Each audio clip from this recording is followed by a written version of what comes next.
at the big picture, and let's face it, as important as these midterms are for Democrats, I see an unfocused and uninspired campaign. Donald Trump remains the chaotic centerpiece of this midterm campaign. But what else is there? Brett Kavanaugh? Healthcare, foreign policy? What is the Democrats' unifying message? Who is their marquee candidate? History tells us that it's a given that Democrats should do well with a Republican in the White House.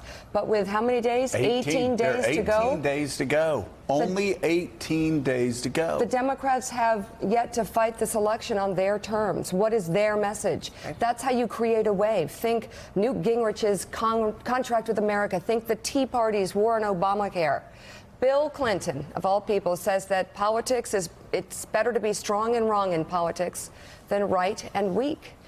Trump is wrong about so much, but he struts from rally to rally, acting supremely confident. He is a bloated giant on the national stage who gives Americans easy answers, even if they are all wrong. Democrats have produced exactly one national star this cycle. One star.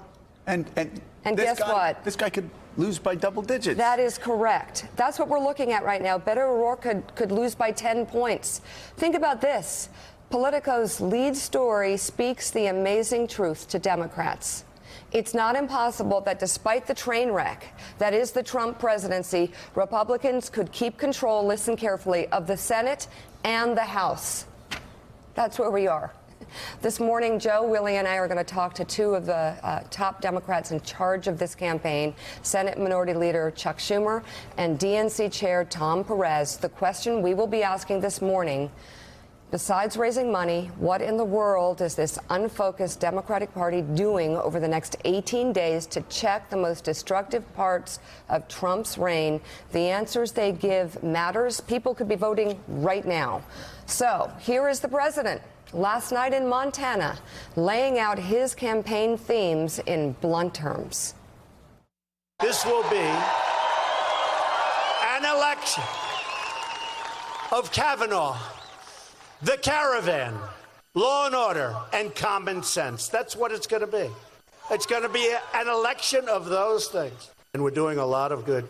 The Democrats have truly turned into an angry mob, bent on destroying anything or anyone in their path. The shameful Democrat mob, and we're calling it a mob now. A lot of people are calling. These people are starting to think of it as a mob. The choice could not be more clear. Democrats produce mobs. Republicans produce jobs.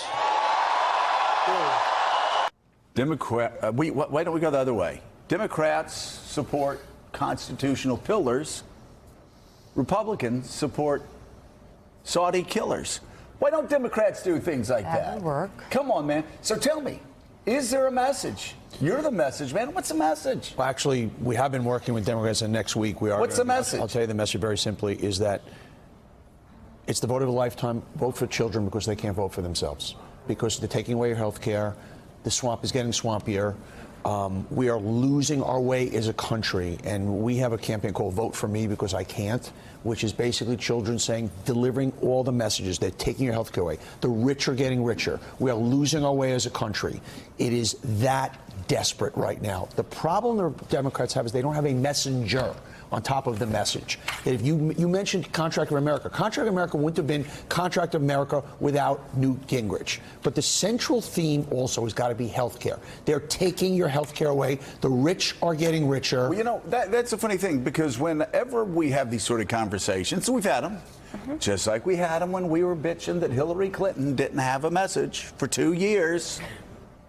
We've been complaining that the Democrats don't have a message that's breaking through. And then people complain on Twitter, oh, it's health care. Oh, we're talking about, really? I don't, is it health care?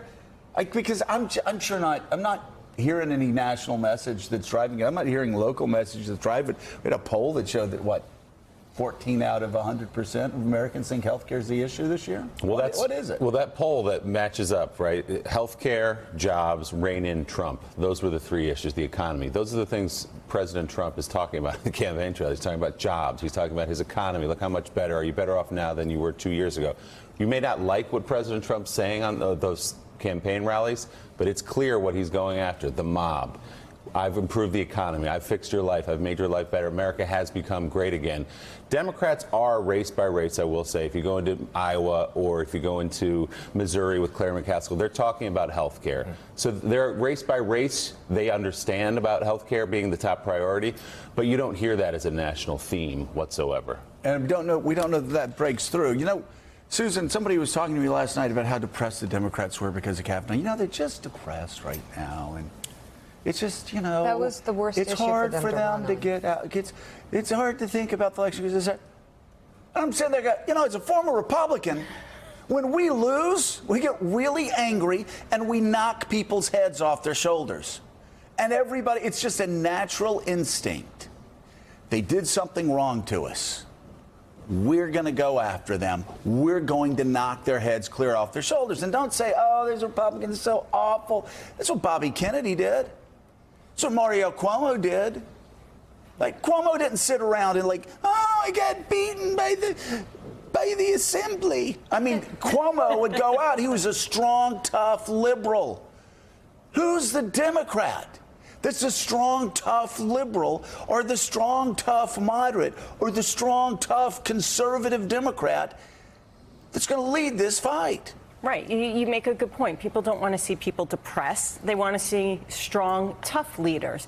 And it was interesting. Michael Moore was on set a month ago, and he said when he was speaking to Steve Bannon said, the difference between you guys and us is that we go for the headshot every time. You guys are using pillows. You're having a pillow fight. Yeah. And that was the difference. And I think that's really interesting.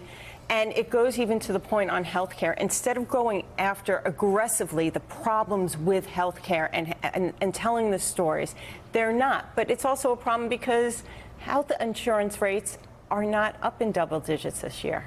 Yeah. They stayed steady or dropped in some cases. So I think that was a hiccup that the Democrats didn't plan on. So if Newt Gingrich were a Democrat right now, he would get on stage and he would do something like, you know what, Donald Trump, he's going to kill you. He's going to kill you, and he's going to kill your family. You know what? He lied through his teeth to you in the 2016 campaign. What did he say? You were going to have better health care. It was going to be cheaper health care. It was going to be more expansive health care. Lie, you're going to die. Lie, number two, going to make you die. Lie, number three. He is making you unhealthy, and there will be somebody in your family that will die because of the lies of Donald Trump. He's a liar. And this isn't just lying about the budget. This is lying about killing your mother, about killing your grandmother, about killing your child. That's what the Republicans are doing. That's what Newt Gingrich would do. Who? I mean, Joe, part of the problem, to see the way you're delivering that message with passion, with rage, the problem is there's no messenger. If you look at a Republican commercial that just ran, here are the faces they put up of the Democratic Party.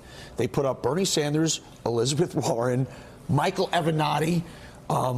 They put up these characters, Nancy Pelosi, Chuck Schumer, who's coming out. We're going to talk to him. There is no fresh, aggressive, rageful voice. So not only is the message not there, there's nobody on a national stage. You need a messenger. So the question, there's no messenger. But how is that possible after all the angers the Democrats had after the 2016 election? They're going into a presidential election. They're 2 years away, and there's no messenger? That's a real problem. And by the way, you look at the Women's March, the first weekend Donald Trump was president. There's a lot of angry people there. And it wasn't an angry mob. It was you know what? Here we go. Democrats, this one's on me. Are y'all ready? We're ready. Write this down. Oh, gosh. Okay. We're not an angry mob. We're angry moms. We're angry moms because you want to take away our children's health care. We're angry moms because you want to gut our children's education. You all are talking about ripping money out of our children's classrooms. You want to gut Social Security. We're angry moms because we got to take care of our kids. We also have to take care of our moms in nursing homes. You're slashing Medicaid. That's throwing old people That's throwing our moms and our dads and our grandmoms and our granddads out in the street. Like, Susan, I'm just saying this as a Republican. I'm not really angry this morning. The Red Sox won. I'm making a point. It's just not hard. Why do Democrats make everything so hard? They did it once before. Don't you remember the Paul Ryan pushing grandma off the cliff a few years ago? Like, they've tried it. And that actually kind of worked. It stuck with it. But you're right. It's so easy for us to kind of talk about it and get riled up. But I just don't see how, at this point in time, the Democrats are worried about getting the House. It's scary that they have not been able to lasso that group of people that for 2 years have been going out to rallies, that have been outspoken against this president, the Kavanaugh hearings, everything. They can't anchor that anger, and that's the biggest obstacle. And folks, and Jonathan Lemire, you haven't been staying up all night watching Red Sox games and then just throwing your arms around in the morning like I have. You actually are a reporter.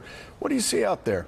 Are Democrats confident? Do they feel like they have a message? I know their base is. Yeah. I'm just talking about the politicians. The politicians aren't linked to their base, it seems to me. Right. I mean, they certainly will emphasize, as we were talking about earlier, about the push on health care in these individual races, that they do feel pretty good about. But yes, there is a degree of being sort of unfocused, and contrast that with President Trump, who, you know, you may not like his message, you may not believe his message, but he delivers it night after night. And we saw yesterday, he distilled it. He laid it out for us there. Like, this is what he thinks the final push is going to be about. And they think that the Kavanaugh hearing for Republicans, who were very pessimistic not too many weeks ago, you know, now feel that the Senate is all but assured that they will keep. And they feel like that, yes, they're still batting some headwinds for the House, but they feel like they have a shot to potentially hang on to it. They think that the Kavanaugh hearings and the anger that unleashed, you know, that has not dissipated yet. Now, we will see. It's still 18 days to go. You know, and their man got on, so it's not like he was denied. They don't have that righteous anger like, hey, this was stolen from us.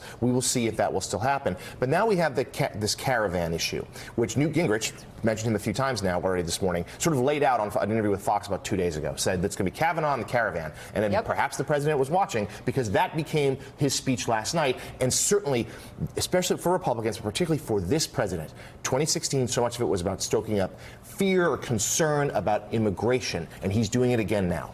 Thanks for checking out MSNBC on YouTube, and make sure you subscribe to stay up to date on the day's biggest stories. And you can click on any of the videos around us to watch more from Morning Joe and MSNBC. Thanks so much for watching.